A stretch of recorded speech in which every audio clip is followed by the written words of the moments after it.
Bonjour à tous, je suis contente de vous retrouver pour cette deuxième édition de 30 minutes live. L'enfant du pays, bonjour, j'ai vu que tu as été le premier à te connecter, j'ai vu Sandrine, je vois Héloïse Bouka, je vois Parfait, Eli, Sandrine Goma, Faro Chitombi, Régie Beach. Donc voilà, je vous vois, merci beaucoup d'être à l'heure et d'être déjà sur ce live. Donc, écoutez, on va quand même attendre une minute. On n'a pas beaucoup de temps. Le temps nous est compté. Le temps nous est compté. Donc, merci à ceux qui sont déjà connectés. Je vois Stéphane Zeng. Bonjour Stéphane. Donc, partagez le live, partagez-le.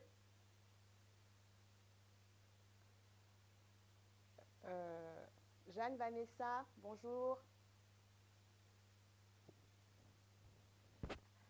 Ah, Colombine Yordles, bonjour. Christian Lecogo, Dominique, bonjour à tous. Je suis contente de vous retrouver pour cette deuxième édition. Je vois Danny Carter, Ondo. La régie, l'enfant du pays demande le volume. Apparemment, il n'y a pas assez de volume. John Cosa, Lionel, Rodrigue. Bonjour à tous. Alors, je vous ai dit, donc, aujourd'hui, nous allons parler du Gabon, mais aussi de l'Afrique. Je pense que dans ce qui va se dire, certains pays africains vont se retrouver, vont retrouver la description qui va être faite par rapport à leur, par rapport à tout ce qui va se dire, même si ça, les Gabonais se reconnaîtront, mais je pense que d'autres aussi vont se reconnaître dans tout ça. Et donc, on va parler du Gabon. Le thème que j'ai donné, c'est de la dictature à la démocrature. Eh bien, je vous rappelle juste en quelques minutes le concept de l'émission. Donc, on a des échanges thématiques. On aura de temps en temps des invités. Pour aujourd'hui, on n'en aura pas, mais on en a un pour la prochaine émission.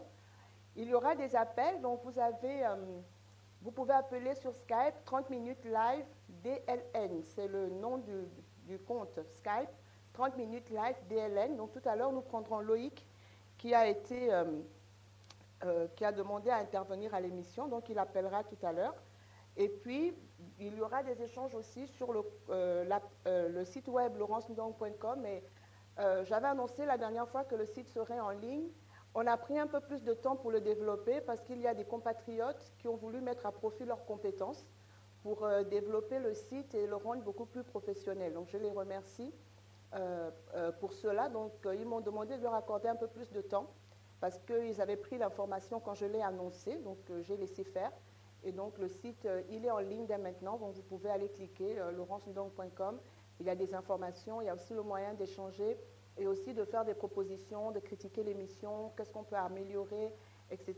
Donc c'est vraiment ouvert, c'est une émission dans laquelle vraiment on veut échanger avec le peuple, que vous ayez aussi un espace de parole et un espace d'échange avec vous. Le thème d'aujourd'hui, donc, c'est de la dictature à la démocrature. En général, on passe peut-être de la dictature à la démocratie, mais est-ce que nous, on est vraiment passé de la dictature à la démocratie?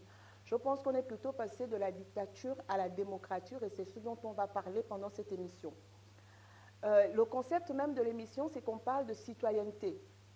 On va beaucoup parler de citoyenneté, tout ce qui a trait donc à cette notion. Le citoyen, c'est celui qui a le droit de citer. Et la citoyenneté, c'est l'état ou la qualité du citoyen. C'est-à-dire qu'elle permet à un individu d'être reconnu comme membre d'une société ou d'une cité, comme on l'appelait dans l'Antiquité, ou d'un État aujourd'hui, et de participer à la vie politique. Alors, participer à la vie politique, c'est quoi? Participer à la vie politique, ça veut dire participer à la gestion du pays. Et donc, comment on en arrive à participer à la gestion du pays? C'est de tout ça dont on va parler au fur et à mesure, montrer comment le peuple devrait s'impliquer dans la gestion du pays, parce que le pays n'appartient en réalité à personne, tout comme il appartient à tout le monde. Donc personne ne peut s'arroger, une minorité ne peut pas s'arroger tout un pays alors que la grande majorité de la population est complètement méprisée. Donc quand on parle de gestion d'un pays, on parle de gouvernance.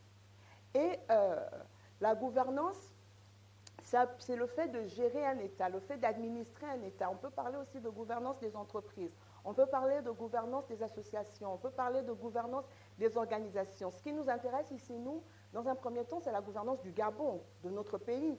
Et donc, la gouvernance s'appuie sur deux notions, en fait, l'efficacité et l'efficience.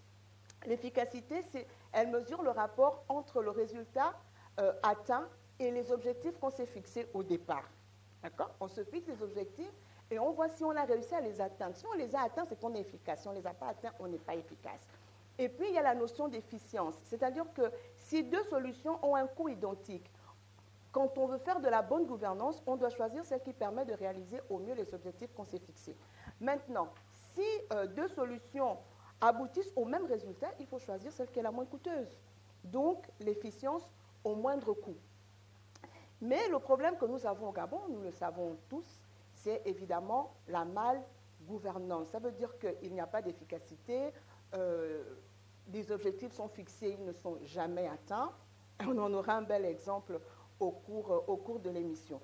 Mais ce sur quoi je veux nous amener à réfléchir aussi, c'est à revoir les causes, les principales causes de la mal-gouvernance au Gabon. Et je pense que c'est valable pour toutes les dictatures, en fait. Donc, les principales causes de la mal-gouvernance, on a évidemment l'enrichissement illicite et rapide au détriment de la population.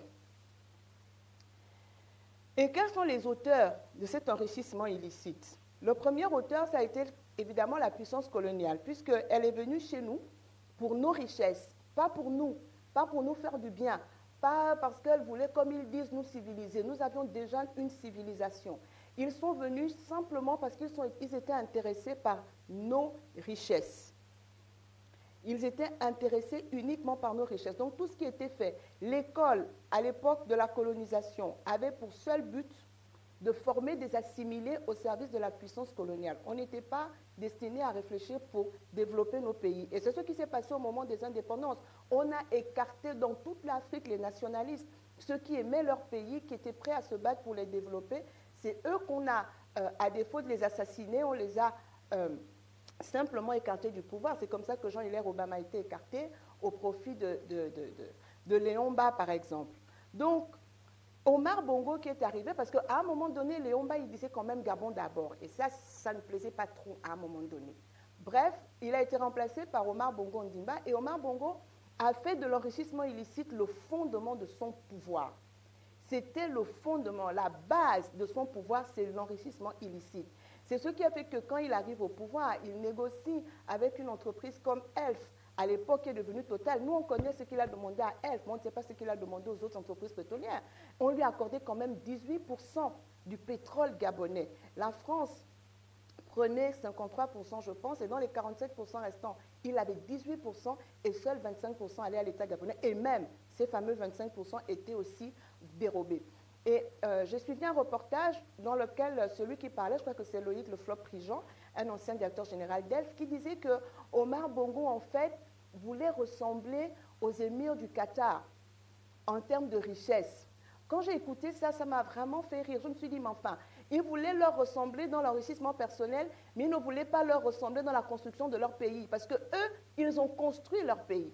Ils ont construit le Qatar, ils ont construit les Émirats arabes. Donc lui, il voulait simplement rivaliser avec eux dans le nombre de milliards en banque, dans les hôtels particuliers achetés à l'étranger, alors que son pays n'était pas du tout développé et les populations croupissaient dans la misère. Et ça, on va y revenir quand on parlera des valeurs dans une république.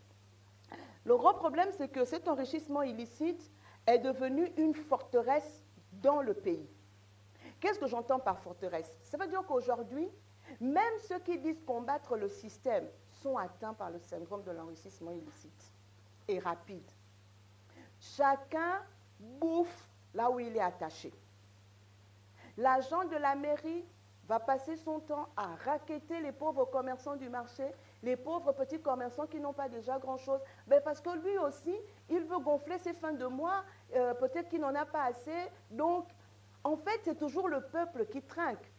Mais qu'est-ce qui se passe au niveau du peuple? L'enrichissement illicite est rapide, fait qu'au Gabon, quelqu'un peut acheter un produit à 5 000 et venir le revendre à 30 000, venir le revendre à 50 000. Mais ça, on trouve ça normal. Alors que rien ne justifie que l'on multiplie par 10 le prix d'un article. On va acheter des choses à l'étranger, on revient les vendre 5-10 fois plus cher. Et la situation est tellement grave que quand vous voulez vendre des choses au juste prix, les gens même ne vont pas acheter. Ils vont penser que ce que vous leur vendez, c'est la pacotille. Donc, on préfère acheter de la pacotille très chère que d'acheter des choses quand même de bonne qualité à leur juste valeur. Parce qu'en réalité, tout le monde a pris l'habitude de gonfler les prix parce qu'on veut s'enrichir rapidement. Mais ça, c'est une mentalité qui a été instaurée par les politiques. On a conduit le pays comme ça. Dès que quelqu'un était nommé quelque part, le budget de son administration était considéré comme son porte-monnaie. Puisqu'on pouvait dire que non, lui là, il pèse lourd. Hein, sa direction générale là-bas, il a 3 milliards de budget.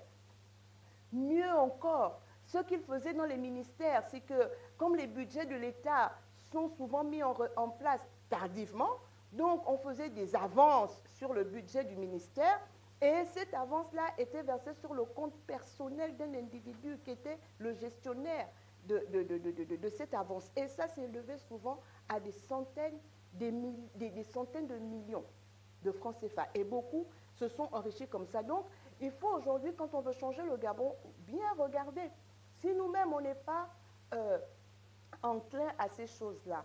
Parce que c'est une chose de dénoncer un système. C'est une chose de vouloir renverser un système. C'est autre chose de sortir le système de soi. Parce que si le système est en nous, tôt ou tard, on va le reproduire. Et il est important que pour le Gabon que nous voulons construire, que nous puissions nous asseoir et faire vraiment cette autocritique et de se dire qu'est-ce qui est de ce Gabon que je ne veux pas, qui est en moi, pour que je l'enlève, pour que je puisse moi-même déjà incarner le Gabon que je veux voir. Donc, Ali Bongo, évidemment, est venu continuer ce que son père a commencé, donc l'enrichissement illicite qui continue. Et je voulais justement parler aussi des régimes politiques, puisque nous parlons de la dictature à la démocratie, parce que le mode de gouvernance d'un pays va dépendre aussi, est très étroitement lié au régime politique choisi, au régime politique en vigueur dans le pays. Et le régime politique, c'est le mode d'organisation d'un État, c'est aussi la manière de gouverner et d'administrer cet État. Bon, là, il y a une classification qui remonte depuis l'époque d'Aristote et Montesquieu, c'est elle qui a permis de définir l'aristocratie. Donc, c'est le pouvoir souverain qui est exercé par les meilleurs, les méritants, les plus aptes, donc, et souvent ce sont des castes. On parle de la royauté, donc la royauté, c'est un régime politique dans lequel le chef de la nation a le titre de roi. On confond souvent la royauté à la monarchie, mais la royauté n'est pas la monarchie. La royauté n'est pas la monarchie.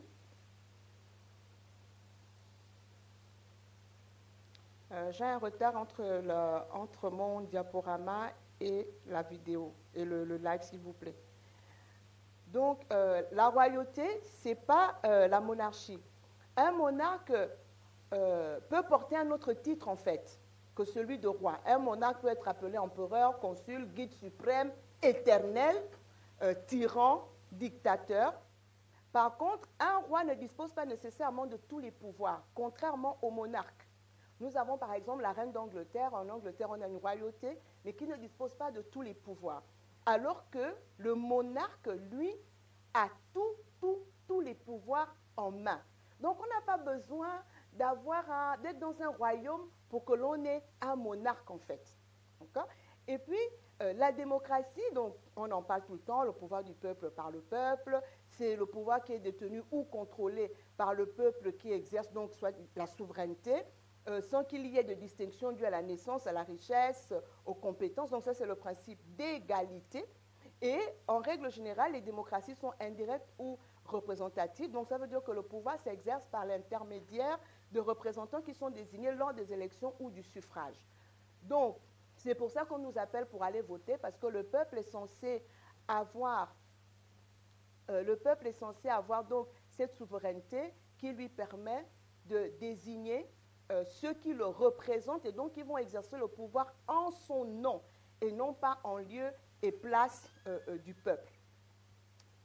Alors, il y a 3 formes corrompues des régimes dont je viens de parler. Il y a la tyrannie. C'est le pouvoir absolu qui est conquis par la force et illégalement, la plupart du temps par un coup d'État. Et donc, ceux qui arrivent au pouvoir de cette façon usurpent l'autorité légale. Et j'ai beaucoup aimé cette citation de Condorcet qui disait « Toutes les fois que la tyrannie s'efforce de soumettre la masse d'un peuple à la volonté de ses portions, d'une de ses portions, elle compte parmi ses moyens les préjugés et l'ignorance de ses victimes. » Notez bien, pour nous asservir, le tyran va utiliser les préjugés et l'ignorance. Et puis, il y a une autre forme corrompue de ces régimes, c'est l'oligarchie. Dans l'oligarchie, donc, c'est un régime politique dans lequel la plupart des pouvoirs sont entre les mains d'un petit nombre d'individus, de quelques familles ou d'une petite partie de la population, généralement une classe sociale ou une caste. Donc, la source de leur pouvoir, ça peut être la richesse, la tradition, la force militaire, la cruauté et tout ce que vous voulez. Donc, j'espère que ça parle à quelqu'un, parce que l'objectif ici, c'est que je veux vous donner des arguments. Parce que quand on va dire que le Gabon est une dictature, il faut qu'on sache pourquoi on le dit. Quand on dit que le Gabon est une monarchie, pourquoi on le dit? Parce que ceux qui gouvernent aujourd'hui illégalement, ils pensent que dire la vérité avec assurance, avec outrecuidance, avec condescendance, avec irrévérence, la transforme, dire le mensonge, pardon, avec outrecuidance, irrévérence, avec assurance, le transforme en vérité. Non, le mensonge reste le mensonge. Et il faut que nous ayons des arguments pour mettre en évidence leurs mensonges. Et puis, il y a une troisième forme de corruption des régimes dont je viens de parler, c'est la démagogie. C'est une attitude politique et rhétorique qui vise à essayer de dominer le peuple en s'assurant les faveurs du peuple et en faisant semblant de le soutenir. C'est ça qui est plus grave. Ça veut dire qu'on fait semblant de soutenir le peuple, on veut obtenir ses faveurs en faisant semblant de le soutenir. Et là, il y a un bel exemple de démagogie que je veux vous montrer et que nous allons analyser. Un vaste plan de rénovation des écoles primaires sur l'ensemble du territoire. Un projet qui vise une véritable remise à neuf des établissements avec des travaux qui seront réalisés sur les aspects aussi bien esthétiques que pratiques et sécuritaires. Ces promesses avaient été annoncées le 31 décembre 2017. À la fin du premier trimestre 2018, aucun nombre d'un bâtiment n'est visible ou autres travaux de réhabilitation exécutés.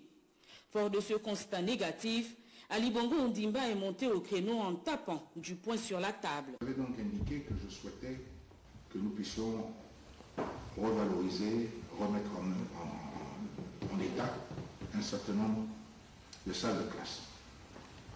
Et je suis au regret de constater, non seulement que ça n'a pas été fait, mais qu'en plus, nous avons un certain nombre d'écoles dans ce pays qui n'ont de nom que écoles, mais qui ne ressemblent à rien du tout à des écoles. Et que nous pourrions qualifier certaines de porcheuses. Et je dis bien porcheuses. Et je n'entends pas que cet état de choses puisse se poursuivre. Lors de la journée citoyenne, la première dame a envoyé des équipes pour remettre à neuf une école. Et ceci a été fait avec peu de moyens. Pour être exact, ça lui a coûté 16 000. Alors, je ne vois pas pourquoi, pour pouvoir appliquer la décision qui est la mienne, il faille tout ce temps, alors que nos enfants, parce que il s'agit même de nos enfants, apprennent dans des conditions extrêmement déplorables. Pour certaines écoles, des enfants en viennent à aller se soulager dans la nature, comme des animaux, comme des bêtes. Si ceci ne vous interpelle pas, ben moi c'est le cas. Alors, l'opération que j'avais ordonnée n'est pas destinée à ce que les uns et les autres puissent s'enrichir, ni que certains d'entre vous puissent enrichir les copains. Elle est destinée à réellement remettre à niveau nos écoles. L'attentisme dans lequel vous êtes aujourd'hui me surprend. Au regard de l'importance de la décision que j'avais eu à annoncer et qu'il me semble que vous approuviez tous, donc je répète que je voudrais que tout ceci puisse être mis en route le plus rapidement possible. Dans les bonnes conditions, en respectant nos lois en matière de taxation du marché et autres, le respect des lois ne veut pas dire que la lenteur, que ça puisse être fait le plus rapidement possible et que nos compatriotes n'aient pas à subir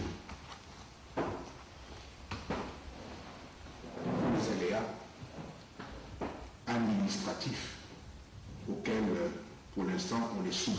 Ce Premier ministre, comme je vous l'ai déjà dit, le temps de l'action est venu et je veux voir de l'action et que tout le monde s'exécute.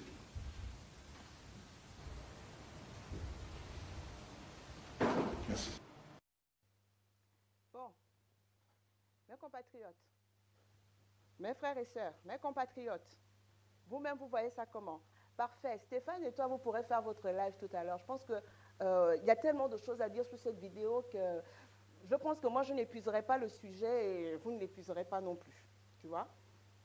Quand on entend Ali Bongo parler comme ça donne l'impression que ce gars se soucie de nos enfants, qu'il se soucie de l'école de nos enfants.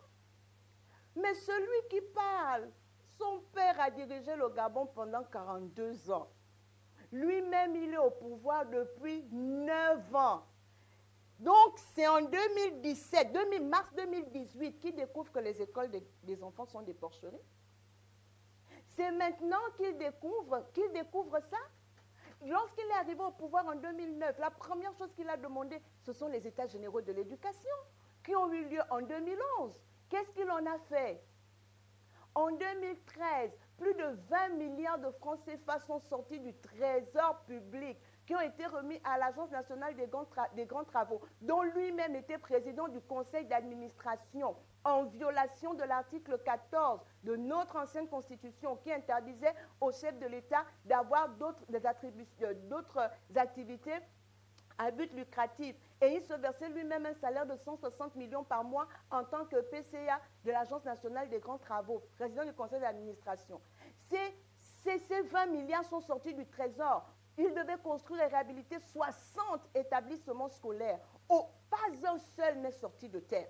Pas un seul établissement scolaire n'a été réhabilité. Sa très chère et tendre épouse, qui se soucie tout à coup de l'école publique, est allée rénover une école à 16 millions à ses propres frais. N'est-ce pas?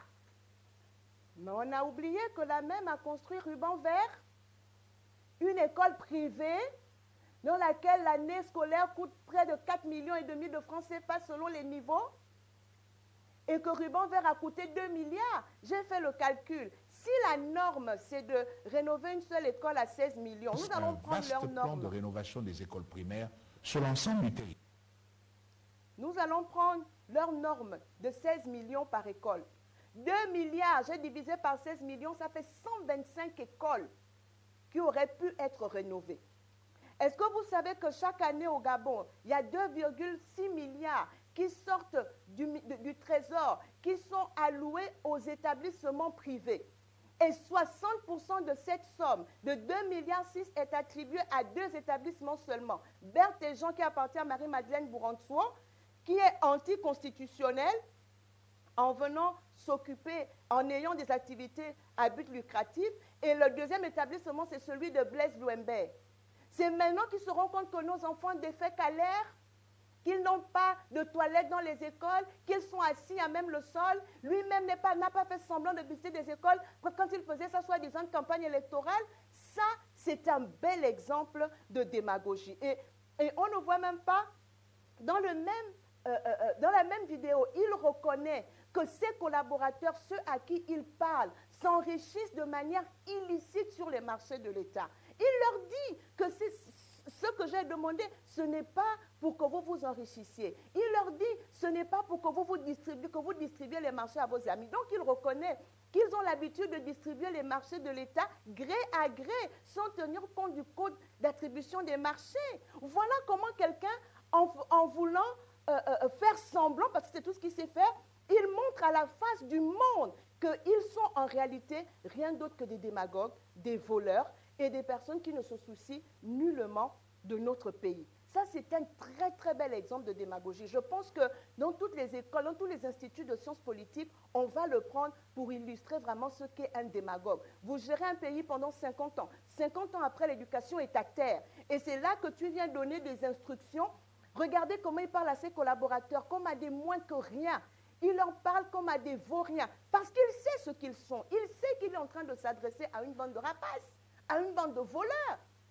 Moi, je n'ai fait qu'analyser la vidéo, hein. C'est eux-mêmes qui ont mis ça en ligne.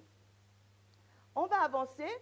Et donc, aujourd'hui, quand on définit les régimes, on les définit à partir des régimes dans lesquels le pouvoir se confond.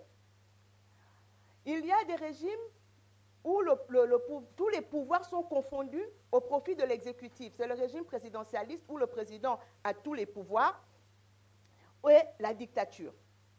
Et on a le régime où tous les pouvoirs sont confondus, mais plutôt au profit du législatif. J'ai dit qu'on partait de la dictature à la démocrature. Donc la dictature, c'est ce régime politique arbitraire et coercitif. Ça veut dire qu'il sévit sur les gens, qu'il les sanctionne à tout bout de champ. Tous les pouvoirs sont entre les mains d'un seul homme, qui est le dictateur. Il n'y a ni partage, ni séparation des pouvoirs. Donc, il y a trois pouvoirs, l'exécutif, le législatif et le judiciaire.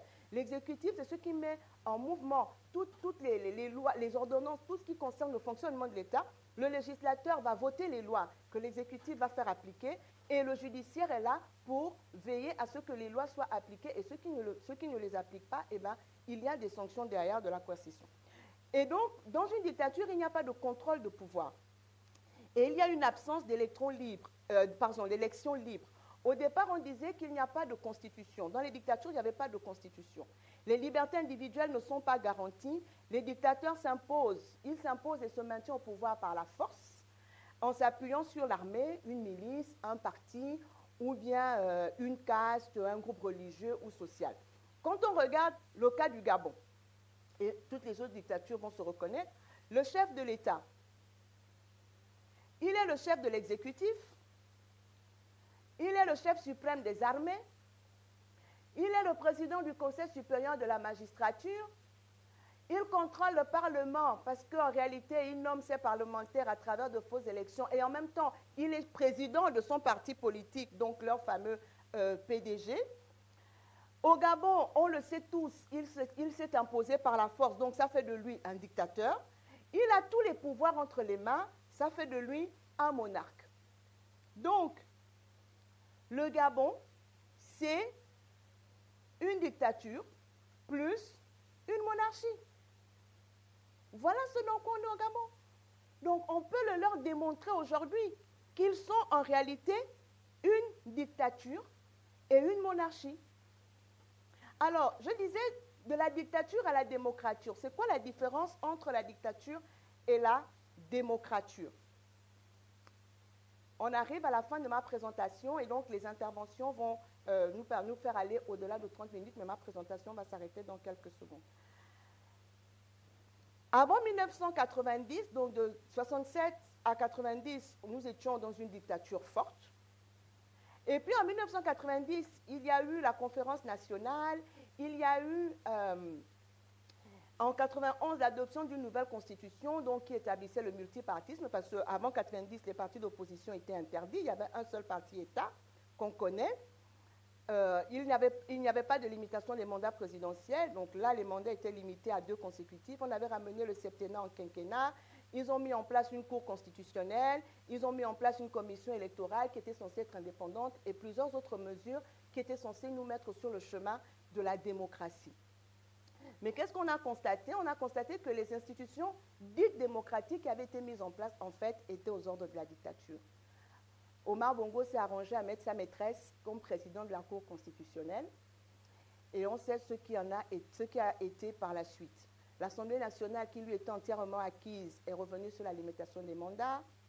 Ils sont revenus au quinquennat. Il ne nous reste qu'un pseudo-multipartisme avec des partis d'opposition qui sont muselés, qui ne sont pas financés, qui n'ont pas accès aux médias publics. Il faut simplement lire le rapport de la mission d'observation des élections de l'Union européenne qui a bien noté tous les dysfonctionnements de la soi-disant démocratie gabonaise pendant l'élection présidentielle d'août 2016, où on a vu l'armée accrocher les pancartes d'Ali Bongo pour bien montrer son indépendance. Et l'objectif de tout ça, c'est quoi? C'est simplement la conservation du pouvoir. Ils veulent rester au pouvoir. Et dans les prochaines émissions, on parlera de pourquoi ils veulent rester au pouvoir. Et donc, lorsqu'on a une dictature en réalité qui a des institutions soi-disant démocratiques et qui ne fonctionnent pas comme une démocratie, on est simplement dans une démocrature. Parce qu'en Afrique, comme ailleurs, il n'y a pas de démocratie sans alternance. Si nous étions réellement en démocratie, toutes les élections qu'on a eues nous auraient mené à l'alternance. D'autant plus que depuis que nous avons des élections présidentielles multipartites, depuis 1993, les Bongos n'ont plus jamais été élus. Mais ils sont encore au pouvoir parce qu'ils s'y maintiennent par la force. Donc, il nous revient de réfléchir, de voir comment nous allons faire pour nous débarrasser de cette dictature qui nous tient et qui n'arrête pas de piller notre pays et de nous prendre en otage. 50 années de dictature, c'est suffisant. Donc, nous avons ces rencontres citoyennes que j'ai initiées, donc qui vont reprendre. La prochaine aura lieu à Nancy. Le thème, le 24 mars, de 14h à 18h.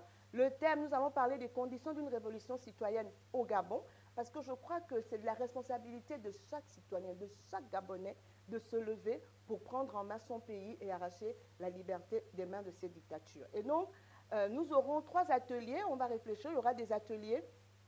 Un premier atelier sur la définition ou la redéfinition de ce qu'on entend par révolution citoyenne. Nous allons parler de l'auto-organisation au service de la révolution citoyenne et nous parlerons de la révolution digitale. Donc on aura 3 ateliers, nous réfléchirons et nous sortirons de là avec des recommandations, avec des actions à mener petit à petit, comme on dit, l'oiseau fait son nid.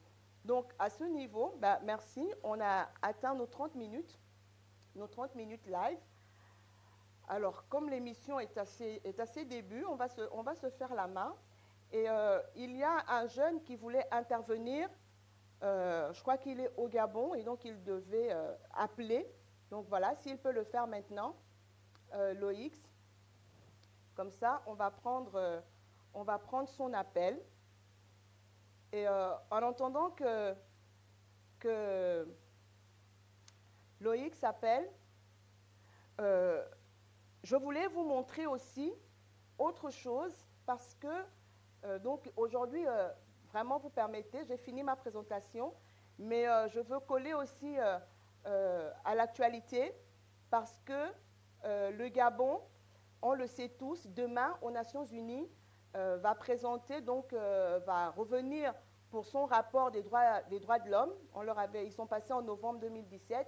Ils avaient des choses à revoir et donc ils vont être auditionnés encore demain à la Commission des droits humains des Nations Unies à Genève. Et je voulais rapidement vous présenter ici les conditions de vie à la prison centrale de Libreville. Parce que il faut qu'on en finisse avec les mensonges. Je sais que cette émission est regardée.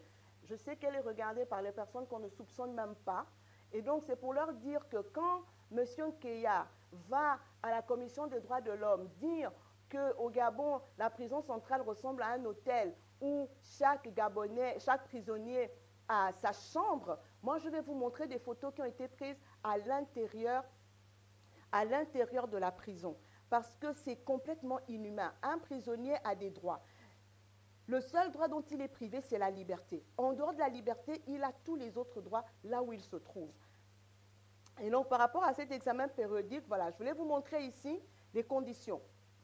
Il n'y a pas d'eau courante au sein de la prison centrale. D'accord? Ce tuyau que vous voyez là, on le leur fait passer sous la porte. C'est selon la volonté du gardien. Il peut le laisser pendant 1 heure, pendant 2 heures, donc ils doivent se débrouiller à remplir le maximum de récipients possibles. Vous voyez ici, les familles doivent apporter de l'eau aux détenus. Les prisonniers préparent eux-mêmes leur nourriture. Donc, ils ont des couteaux. Des personnes qui sont censées être dangereuses ont des couteaux. Ils s'en servent pour cuisiner. Vous voyez ici des prisonniers qui se font eux-mêmes à manger dans la cour de la prison centrale.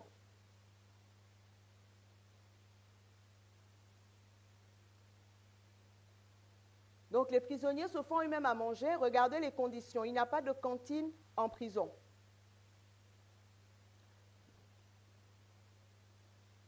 Regardez les ustensiles de cuisine. J'espère que tout le monde remarque la présence du rat.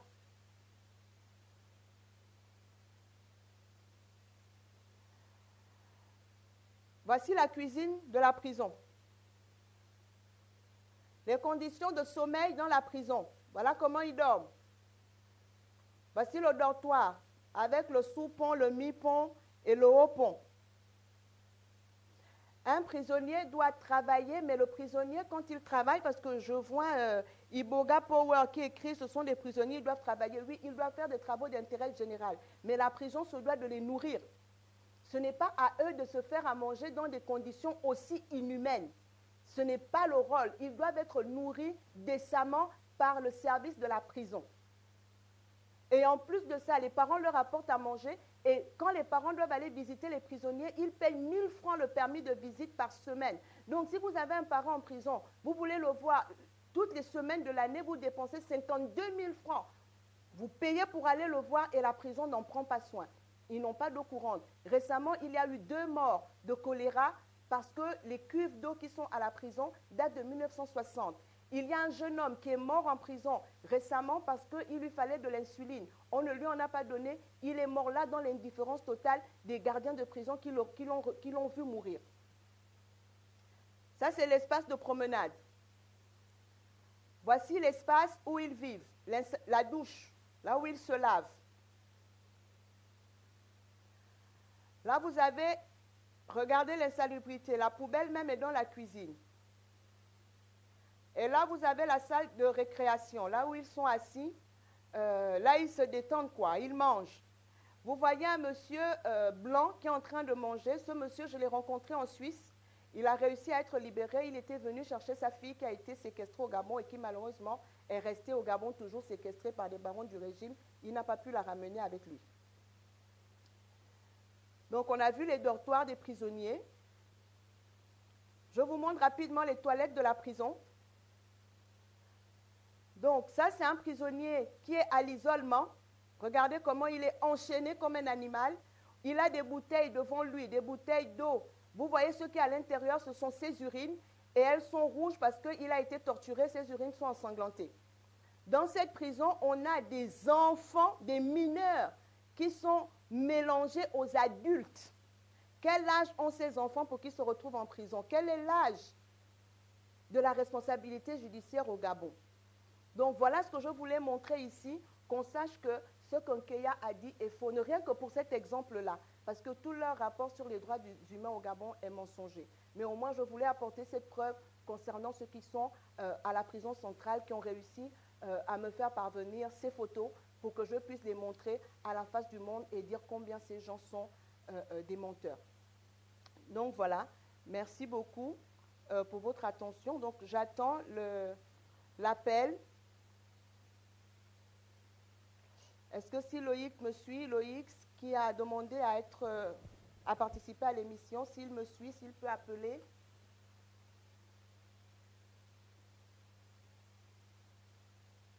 Ah, ok, on me dit que Ruban Vert a coûté 21 milliards et non pas 2 milliards. Donc, mon information n'était pas bonne. 21 milliards. Donc, imaginez le nombre d'écoles publiques qu'on aurait pu rénover à ce prix-là. Donc, c'est pour vous montrer un peu leur fourberie et leur mensonge. Donc, quelqu'un qui n'a jamais construit d'école, lui-même n'a pas fait d'école à Libongo, il n'a jamais fait d'école, il n'en a pas construite hier, en 50 ans, ce n'est pas maintenant qu'ils vont les construire. Donc, il faut qu'on arrête, il faut qu'on soit sérieux et que l'on comprenne que ce régime n'a plus rien à offrir aux Gabonais. Ils ne feront pas mieux que ce qu'ils ont déjà fait. Au contraire, ils feront pire. Vos conditions de vie vont continuer de se dégrader comme c'est déjà le cas. Où on prend conscience que tous ensemble, si on se lève comme un seul homme et qu'on dit que c'en est terminé, on va y arriver. Mais si on veut continuer à jouer ceux qui préservent des soi-disant intérêts, c'est notre pays qui est en train de sombrer. Mais je fais confiance à cette génération de Gabonais qui est en train de se lever. Nous allons réussir à vaincre ces gens. Donc voilà, merci de votre attention. Je pense qu'il n'a pas réussi à se connecter. Il n'est pas connecté, je ne le vois pas connecté. Donc voilà, merci. Notre émission est arrivée à son terme. Elle était un peu spéciale parce que j'ai vraiment tenu à faire ce que j'avais préparé et à montrer les conditions à la prison pour apporter déjà un démenti aux mensonges qu'ils voudront dire dans le rapport qu'ils vont présenter demain aux Nations Unies. Donc merci à tous ceux et à toutes celles qui ont été connectés ce soir. Voilà, je vous donne rendez-vous pour le 10 avril pour la prochaine émission. Merci beaucoup et que Dieu vous bénisse, que Dieu bénisse le Gabon. Je vous aime.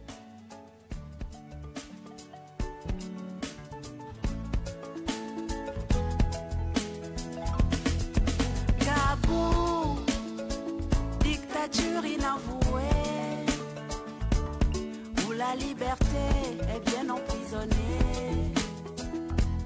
Les dirigeants parlent juste pour s'entendre parler.